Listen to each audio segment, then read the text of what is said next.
कैसा फील हो रहा है, क्या प्रोग्राम है, क्या कैसा लग रहा है इंडिया में और ऑस्ट्रेलिया में, क्या डिफरेंस है। क्वालिटी ऑफ एजुकेशन में बहुत डिफरेंस है। प्रोजेक्ट्स भी कंसेप्चुअल बेस्ड रहते हैं, आपको डेडलाइंस भी काफ़ी टाइम की दी जाती हैं। कि आपकी यूनिवर्सिटी का नाम क्या था, प्रैक्टिकली आपको टीच किया जाता है, पैटर्न क्या रहता है पढ़ाई का। जो मेरे क्वेश्चंस आए थे वो 10 मार्क्स के थे, पर उसमें मुझे हार्डली 10 लाइन्स लिखनी पड़ी थी क्योंकि वो सिर्फ कंसेप्ट बेस्ड था। जानना चाहता हूँ कि जो हर मम्मी का सबसे पहला क्वेश्चन होता है, खाना कैसा मिलेगा। पर डेफिनेटली मैं यही बोलूँगा कि अगर आप कर सकते हैं तो आप बाहर इन्वेस्ट करिए, क्योंकि बाहर रिसोर्सेज आप अगर लगाएंगे तो आपको रिटर्न भी काफ़ी अच्छा मिलेगा। स्टूडेंट्स आज हमारे साथ विनायक हैं जो ऑस्ट्रेलिया में हमारे एक स्टूडेंट हैं, अभी रिसेंटली गए थे बट किसी काम से अभी इनका एक सेमेस्टर ब्रेक है तो ये आए हुए हैं वापस अपने होम टाउन। सो मैं इनसे बस एक जनरल से कुछ क्वेश्चंस करूँगा कि इनको कैसा फ़ील हो रहा है, क्या प्रोग्राम है, क्या कैसा लग रहा है वहाँ में और इंडिया में और ऑस्ट्रेलिया में क्या डिफरेंस है। तो सबसे पहले मैं आपको इंट्रोड्यूस कराता हूँ, ये हमारे साथ विनायक हैं। आए विनायक। Hi sir. मैं सर यही बोलूँगा, बेसिकली बहुत काफ़ी बड़ा डिफरेंस है इंडिया और ऑस्ट्रेलिया में। क्वालिटी ऑफ एजुकेशन में बहुत डिफरेंस है। जैसे मेरे कुछ सब्जेक्ट्स थे, मेरा बैंकिंग एंड फाइनेंस मेजर है, तो मेरे एक सब्जेक्ट्स थे portfolio management and investment theory. तो मोस्टली क्वेश्चंस उसमें थ्योरेटिकल एंड प्रैक्टिकल नॉलेज के बेसिस पे ही लिए गए। ये नहीं कि आप सिर्फ कैलकुलेट करते रहो। बहुत सारे ग्राफ्स थी और ये सब था, तो क्वालिटी ऑफ लर्निंग मुझे अच्छी लगी, उनका वे ऑफ टीचिंग भी मुझे अच्छा लगा। प्रोजेक्ट्स भी कंसेप्चुअल बेस्ड रहते हैं, आपको डेडलाइंस भी काफ़ी टाइम की दी जाती हैं, 3 वीक्स 4 वीक्स, तो आपके पास काफ़ी एम्पल अमाउंट ऑफ टाइम रहता है प्रिपेयर करने के लिए। आपके लिए क्वेरीज भी आप कुछ भी मेल करके पूछ सकते हैं। बहुत ही professional standard of way of teaching है। ये नहीं कि आप कभी भी जाके कुछ भी करो, प्रोफेशनल तरीके से चीज़ें होती हैं वहाँ पे। बाकी कल्चर भी बहुत अच्छा इंक्लूसिव है, ऐसा मुझे तो कुछ अभी तक देखने को मिला नहीं जो मुझे डिसअपॉइंट करे। ओवरऑल फूड भी काफ़ी अच्छा है, कल्चर भी अच्छा है। अगर एजुकेशन के अलावा मैं एक और चीज़ बोलूँ तो घूमने फिरने की भी बहुत जगह, जिन लोगों को ट्रैवलिंग का शौक है उन लोगों को अच्छा लगेगा, क्योंकि यहाँ पे बीचेस बहुत हैं, व्यू पॉइंट्स बहुत हैं। बाकी ऐसा ही नहीं आपको आउट ऑफ कम्युनिटी लगे, क्योंकि इंडियंस बहुत हैं वहाँ पे, स्पेशली पंजाबी लोग, गुजराती लोग, मराठी लोग, मतलब जो भी आपका कम्युनिटी के होगा आपको इंडियन लोग मिल ही जाएंगे आपको। तो आपको लेफ्ट आउट फील नहीं करेगा, आपको कल्चर भी आपको वो हो जाएगा। बाकी मेरे हिसाब से तो ओवरऑल बहुत अच्छा एक्सपीरियंस रहा है मेरा अभी तक। तो मैं तो डेफिनेटली रिकमेंड करूँगा कि आप यहाँ पे आएँ और आइल्स दें, और कहीं भी कोई भी फॉरेन कंट्री जाए, सिर्फ ऑस्ट्रेलिया नहीं, बहुत सारी कंट्रीज़ है, आप किसी पे भी जाए जहाँ पे आपका मन करे। पर डेफिनेटली मैं यही बोलूँगा कि अगर आप कर सकते हैं तो आप बाहर इन्वेस्ट करिए, क्योंकि बाहर रिसोर्सेज आप अगर लाएंगे तो आपको रिटर्न भी काफ़ी अच्छा मिलेगा। तो विनायक, सबसे जो इम्पोर्टेंट क्वेश्चन था कि आप मुझे ये बताइए कि आपकी यूनिवर्सिटी का नाम क्या था, और उसके अलावा जो मोस्ट इम्पॉर्टेंट पार्ट है कि जो यहाँ पे इंडिया में हमने टीचिंग मेथडोलॉजी देखी है, उस टीचिंग मेथडोलॉजी के अंदर ये रहता है कि यहाँ पर जो है ना पूरा का पूरा थियोरिटिकल पार्ट रहता है। सो वहाँ पर क्या है डिफरेंस, की मतलब प्रैक्टिकली आपको टीच किया जाता है, कुछ आपको जो असाइनमेंट्स होते हैं वो रियल लाइफ के मतलब एग्जाम्पल्स होते हैं उसमें या नहीं होते। सो बस मुझे थोड़ा सा इंट्रोडक्शन दिए कि पैटर्न क्या रहता है पढ़ाई का, और प्लीज़ यूनिवर्सिटी का नाम बताइए। सर मैं बैंकिंग एंड फाइनेंस कर रहा हूँ, masters of banking and finance मोनाश university से, जो कि वर्ल्ड की टॉप 50 यूनिवर्सिटीज़ में से आती है। ऑस्ट्रेलिया की बहुत ही अच्छी यूनिवर्सिटी है।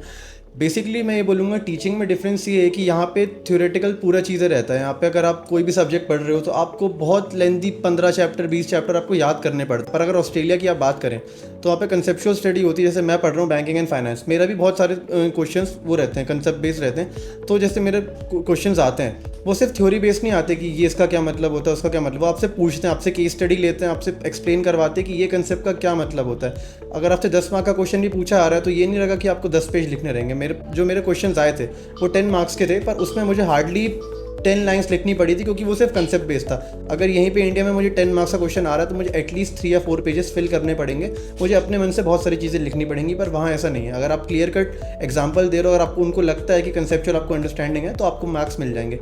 और जो प्रोजेक्ट्स भी होते हैं वो काफ़ी अलग रहते हैं। जैसे इंडिया में आप पीपीटी कॉपी कर लो, ये कर लो, बहुत सारे स्टूडेंट्स दूसरे दोस्त की पीपीटी ले लेते हैं और रीनेम करके दे देते हैं। पर वहाँ स्ट्रिक्ट सिस्टम है, जैसा कि आपको मैंने बताया, प्रोफेशनल तरीके से सारी चीज़ें होती हैं। तो वहाँ पे आप ऐसा नहीं कर सकते कि आप प्रोजेक्ट्स कॉपी पेस्ट कर, आपको खुद की ब्रेन यूज़ करना पड़ेगा, खुद के स्किल्स अप्लाई करने पड़ेंगे और वो करना पड़ेगा, क्योंकि यहाँ पे एडवांस एआई सॉफ्टवेयर यूज़ होते हैं। तो ये सब चीटिंग वगैरह और ये सब बिल्कुल अलाउड नहीं है। तो हाँ, मैं ये बोलूँगा स्टडी का लेवल काफ़ी ऊपर है हमारे कंट्री से अभी फ़िलहाल तो। और यही बोलूँगा अल्टीमेटली कि स्टडी का लेवल बहुत बहुत काफ़ी अलग है जितना मैंने एक्सपीरियंस किया, क्योंकि मैंने तो अपने अंडर ग्रेजुएट और स्कूलिंग यहीं से करी है। मैं अभी फ़िलहाल ही गया हूँ, लेकिन 4 मंथ में मुझे काफ़ी डिफरेंस समझ आ चुका है कि क्या लेवल ऑफ स्टडी है हमारे देश की और क्या लेवल ऑफ लर्निंग और स्किल्स है बाहर के देश की, तभी वो लोग आगे हैं। अच्छा विनायक, अभी एक सबसे इम्पोर्टेंट क्वेश्चंस, क्योंकि आपकी मम्मी भी साथ बैठी हुई हैं, तो मैं अभी मम्मी से भी कुछ क्वेश्चंस करूंगा एक दो, बट उससे पहले मैं ये जानना चाहता हूँ कि जो हर मम्मी का सबसे पहला क्वेश्चन होता है, खाना कैसा मिलेगा, क्या वेजिटेरियन, क्योंकि आप, मुझे पता है कि प्योर वेजिटेरियन हो, सो वहाँ पर वेजिटेरियन फूड में आपको कोई प्रॉब्लम तो नहीं आती। और इसके अलावा एक और क्वेश्चन है मेरा, वो सबसे इम्पोर्टेंट है कि लोग ये बोलते हैं कि साहब रेसिज्म है वहाँ पर, मतलब इंडियंस के लिए स्पेशली, मतलब वो लोग हेट करते हैं हम इंडियंस को कि वापस जाइए आप लोग सारे। तो इसके बस ये दो क्वेश्चंस के मुझे आंसर्स दीजिए, फिर मैं मम्मी से बात करूंगा एक बार। सर खाने का तो मैं ये बोलूँगा, खाने का तो एज सच अभी तक इतना कुछ टफ रहा नहीं है। ठीक, मैं मान सकता हूँ कि प्योर वेजिटेरियन में थोड़ी बहुत दिक्कतें आती हैं, जैसे मैं भी प्योर वेजिटेरियन ही हूँ, लेकिन वहाँ पे सब मिलता है, आप मानेंगे नहीं। बहुत आपको हर स्ट्रीट पे कोई ना कोई इंडियन ग्रोसरी स्टोर मिल जाएगा। अगर आप प्योर वेजिटेरियन है, आपको कोई भी डेयरी प्रोडक्ट्स चाहिए, दूध घी वगैरह, आपको जो चाहिए आपको वो मिल सकता है रीजनेबल रेट पे।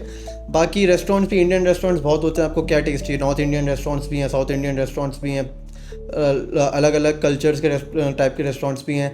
बाकी अलग अलग स्टोर्स रहते हैं, बड़े बड़े मल्टीनेशनल स्टोर्स हैं वहाँ पे, ग्रोसरी स्टोर्स, सुपरमार्केट्स। आप कुछ भी ले सकते हैं, आपको लिटरली डेयरी प्रोडक्ट्स चाहिए या छोटी सी छोटी चीज़ चाहिए, वो आपको वहाँ पे मिल जाएगी। ऐसी कोई भी चीज़ नहीं है ऑस्ट्रेलिया में जो आपको खाने की जो आपको ना मिल पाए। और सेकंड पॉइंट मैं जो एड्रेस करूँगा रेसिज्म का, देखिए अभी तक तो मुझे एज सच कुछ रेसिज्म का कुछ इंसिडेंट सुनने मिला नहीं, या फिर पर्सनली तो मैंने एक्सपीरियंस किया नहीं, क्योंकि मैं आपको पहले ही बता चुका हूँ कि बहुत प्रोफेशनल तरीके से चीज़ें होती हैं। तो वहाँ पे लोग अपने वर्क ओरिएंटेड रहते हैं, उन्हें अल्टीमेटली मतलब नहीं रहता कि आप कहाँ से आए क्या नहीं है, एज लॉन्ग एज उन लोगों को जो चाहिए वो हो रहा है। और आप, अगर आप रूल्स एंड रेगुलेशंस फॉलो कर रहे हैं, अगर आप रूल्स में रह रहे हैं, रेगुलेशंस पूरे फॉलो कर रहे हैं, एज सच कोई डिस्टर्बेंस नहीं क्रिएट कर रहे हैं, तो मुझे नहीं लगता आपको कोई रेसिज्म फेस करना पड़ेगा। चलिए अब आते हैं मम्मी की तरफ। तो आपसे मैम बस मेरा एक ही क्वेश्चन है कि अभी आपका बेटा और अकेला है और वहाँ पर गया हुआ है, तो आपको कैसा फील हो रहा है, और आपको ऐसा प्राउड फील होता है कि वर्ल्ड की लाइक टॉप 32 यूनिवर्सिटी में आती है मोनाश, उसमें पढ़ाई कर रहा है। तो मुझे बस आपसे यही जानना था कि आपको, मतलब अब अकेला छोड़ने के बाद अनसेफ, या इतने दिन से बात हो रही है, ऐसा तो कुछ फील नहीं हो रहा प्लीज़? नहीं सर, अनसेफ तो कुछ नहीं लग रहा है, बल्कि प्राउड ही है कि भाई अच्छी यूनिवर्सिटी में बच्चा मेहनत करके गया, और उसमें आप लोगों का भी योगदान बहुत है कि आपने भी उस पर मेहनत करी है और उसने भी अपना अच्छा बेस्ट दिया है। और बाकी बच्चे की इच्छा थी बाहर जाके करने की, तो बढ़िया लग रहा है, अच्छा लग रहा है कि भाई वो अपने सपने पूरे कर रहा है।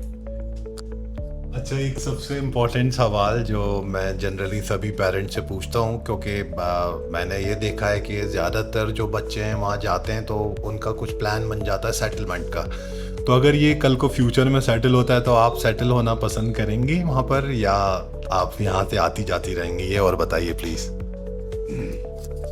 नहीं, फिलहाल तो सेटल होने का कोई इरादा नहीं है, आने जाने का ही है कि भाई कभी ये आ जाए, कभी हम चल जाएं।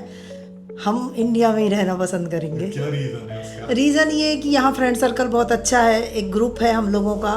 तो ये है कि हम अपनी लाइफ जिए, बच्चा अपना जिए, और जब कभी लगेगा कि हाँ अब हमको सेटल होना है तो फिर हो भी सकते, पर अभी फ़िलहाल 10-15 साल तो कोई प्लान नहीं है इसके साथ जाके रहने का। चलिए मैम, बहुत बहुत धन्यवाद आपका। विनायक, थैंक्स अ लॉट, आपने इतना टाइम दिया। और सबसे इम्पॉर्टेंट ये लगता है ना कि हमारे बच्चे यहाँ से गए, उसके बाद फिर वापस आकर मिलते हैं तो हम लोगों को डबल प्राउड फील होता है। एक तो होता है जिस टाइम वीज़ा आता है, हमें लगता है कि चलो इन बच्चों ने कुछ किया, और जब दोबारा आकर स्पेशली मिलते हैं तो हम लोगों को बड़ा अच्छा लगता है। मतलब ये फीलिंग ही एक बहुत डिफरेंट होती है।